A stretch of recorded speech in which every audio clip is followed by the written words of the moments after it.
ठंडी सुबह थी। गांव के किनारे बनी कच्ची सड़क पर मोहन अकेला चला आ रहा था। कंधे पर एक पुराना बैग, आंखों में थकान और मन में बोझ।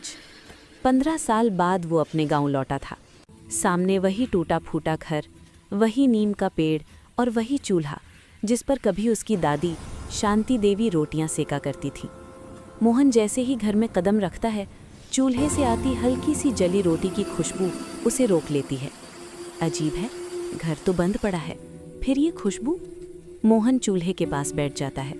यादें अपने आप बहने लगती हैं। छोटा मोहन दादी के पास बैठा ठंड में हाथ सेक रहा है। मोहन: दादी, रोज एक ही रोटी क्यों बनाती हो? दादी मुस्कुराकर: क्योंकि ये आखिरी रोटी होती है बेटा। मोहन: आखिरी? दादी: जिसे मन से बनाया जाए वो आखिरी नहीं, हमेशा साथ रहती है। मोहन तब कुछ नहीं समझ पाया था। मोहन की आंखें नम हो जाती हैं। तभी पीछे से आवाज आती है। इतना बड़ा हो गया और अब भी सवाल पूछता है। मोहन सन रह जाता है, पीछे मुड़ता है। वहां उसके दादा हरिदत्त खड़े हैं। वही सफेद धोती, वही लाठी। मोहन कांपती आवाज में: दादू? दादा हंसते हुए: डर मत, जब तक रोटी की खुशबू रहे तब तक हम भी रहते हैं। मोहन रो पड़ता है। जैसे गले लगने बढ़ता है, हाथ आर पार निकल जाते हैं।